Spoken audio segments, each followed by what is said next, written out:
సద్గురు పులాజీ బాబా ఛానల్లో వీడియో చూస్తున్న ఆత్మీయులందరికీ నా యొక్క నమస్కారం. సద్గురు పులాజీ బాబా పరమహంస గారి ఆధ్యాత్మిక జ్ఞానం. శంకరుడు పార్వతుల నుండి ఈ శక్తిపాత దీక్ష మనకు ప్రసారమైంది. అందుకే శంకరుణ్ణి ఆదినాథుడని అంటారు. మానవులపై శంకరుడి ఉపకారం ఎంతగానో ఉంది.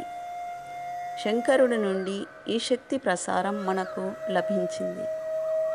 ఇది సనాతన మార్గము, ఆది అనాది నుండి వస్తున్నది.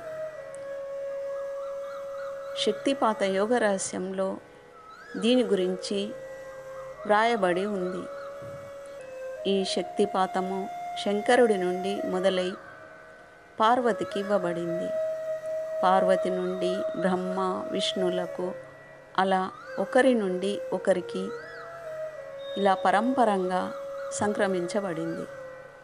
శంకరుడి ద్వారా ఒకరిద్దరు గురువులు, ఇంకా కొందరు యోగులు ఉన్నారు. ఈ శక్తిపాతము భారతదేశంలోనే కాదు, మొత్తం ప్రపంచమంతా వ్యాపించబడాలి. అదే ఆ పరమాత్మ సద్గురు పులాజీ బాబా గారి ప్రయత్నం కూడా. ఈ సందేశము అన్ని దేశాలకు వెళ్ళాలి. ఇదే దీనికి సంజీవని. ధ్యానమే అన్నింటినీ సాధిస్తుంది. నేను అక్కడ లేకున్నను కార్యాలు వాటంతటవే జరిగిపోతున్నాయి. అంతటి శక్తి ఉంది ఇక్కడ పట్నాపురం సమాధి మందిరంలో అంటారు బాబాగారు. ఇంతవరకు ఎవ్వరు ఈ ధ్యానము, ఈ ఆత్మజ్ఞానం గురించి వివరించి చెప్పలేదు.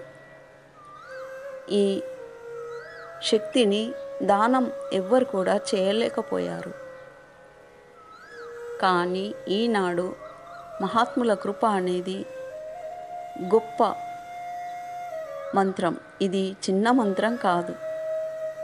ఈ శక్తిపాత యోగము పరమహంస పులాజీ సద్గురు ద్వారా కొన్ని లక్షల మందికి ప్రాప్తిస్తుంది. ఎటువంటి జపము, తపము, రుసుము, కష్టము, దీక్ష చేయకుండానే వారి శ్రద్ధ విశ్వాసానికి ఈ శక్తిపాత యోగ దీక్షను దానం చేస్తున్నాను అంటారు బాబాగారు. ఇప్పుడు సృష్టి ఉత్పత్తి ఆ పరమాత్మ చేతులలో పట్టుకున్నాడు. ఈ పెద్ద సృష్టికి ఆధారం, ఈ సృష్టిని, విశ్వాన్ని ఆ పరమాత్మ అరిచేతిలోకి ఉంచుకున్నాడు. ఎవరైతే ఆ భగవంతుణ్ణి చూశారో వారు గుప్తంగా దాచి ఉంచారు. కానీ పరమహంస సద్గురు పులాజీ బాబా గారు స్పష్టం చేసేది, వివరించి మీకు చెప్తున్నాను అంటారు. ఈ మానవుడిలోన ఈశ్వరుడున్నాడని, జగమంతా ఈశ్వరమయమని మహాత్ములు దర్శించుకొని ఎవ్వరికీ చెప్పక గుప్తంగా దాచి ఉంచారు.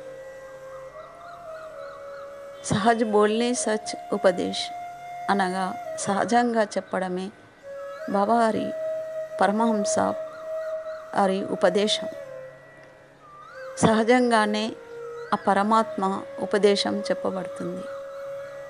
నాది సహజ యోగ ధ్యానం, ఇది రాజయోగం కూడా అంటారు బాబాగారు. కృష్ణుడిది కూడా రాజయోగమే.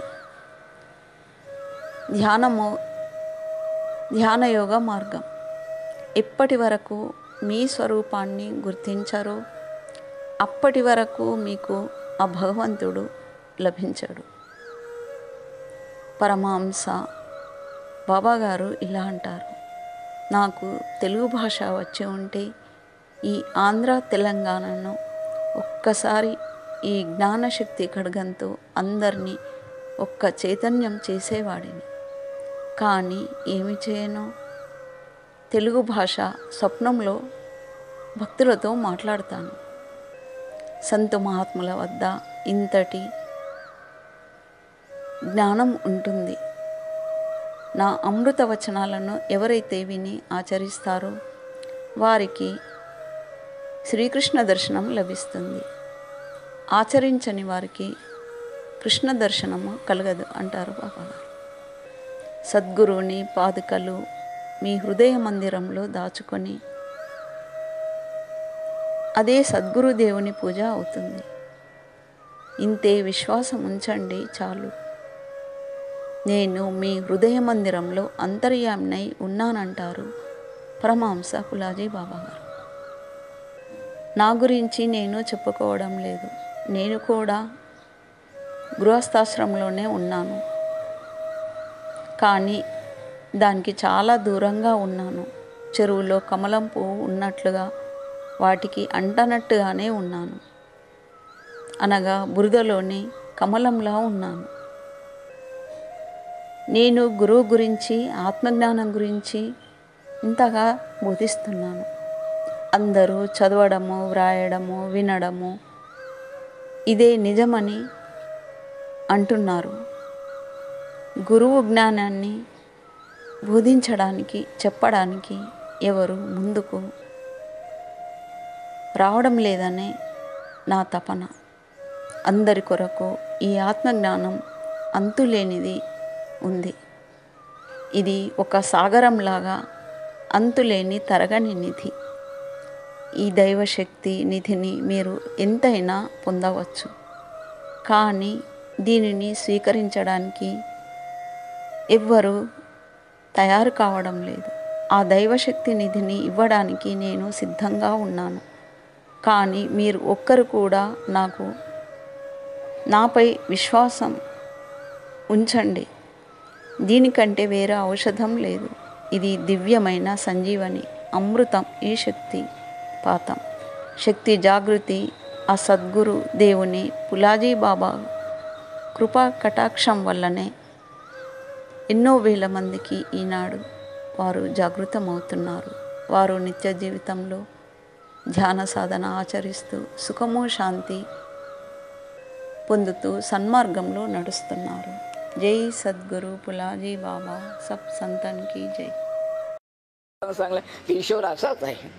मग झालं, आता जाऊ द्या, झालं ते. पण आता तरी आपला आत्माचाच विचार करा तुम्ही. देव हिंडायचा कुठेही करत नाही, भेटलेला आहे. आणि आपल्याला महात्म्य बी भेटूनच आहे, तर ग्रंथ आहेत आपल्यापाशी. असेच आता मी काही सांगायला लागलो, हा शंकराचा अवतार आहे तुमचा, पार्वतीचा तुमचा अवतार आहे, विष्णू यामध्ये आहे, लक्ष्मी संगत तवाची आहे, ब्रह्म आहे, साहित्य आहे. हिंडायची गरज नाही. पण आपणाला महात्म्य आजवर भेटले नाही. फुलाजी बाबा म्हणत बसू नका. एक मला ही संताची कृपा झालेली आहे, संताचा आशीर्वाद आहे म्हणून इथं बसलो. सगळं मी केलेलं आहे. याने म्हणलं तसं बकरे कोंबडे दारू सगळं केलं. आदिवाशाचा माणूस आहे, पण संत कृपेमध्ये ताकद आहे. हे ध्यान, या ध्यानातून मला एवढं ज्ञान झालं. आणि ग्रंथ देखील हातं. हे आपल्या भारताची संस्कृती समाजाशी ग्रंथ एक आहे. त्या ग्रंथामध्ये 10 लाख वर्षापासून हा आपला सनातन भारताचा मार्ग बुडाला. 10 लाख वर्ष झालं. आता माझ्यापाशी हे आता. आणि पार्वतीनं शंकरांना देखील सांगले. पार्वतीनं विचारलं शंकराला, तुम्ही कोणाचं ध्यान करता? सर्व लोक तुमचं ध्यान कर, तुम्ही कोणाचं करता? पार्वती म्हणे, मी सदाशिवाचं करतो. आणि कोण सदाशिव आहे? सदाशिव मध्ये सदा राहणारा आत्मा लक्षात ठेवा. पार्वतीने शंकराला पुसलं आणि आम्ही शंकराला मानतो, आपण पार्वतीला मानतो, त्याची पूजा करतो. त्याचे वचन होतं हे मला भेटलेले. तुम्ही कुणाचं ध्यान करता? सदाशिव म्हणजे सदा राहणारा आत्मा, आत्माला मरण नाही. हे सत्य मला विश्वास आला.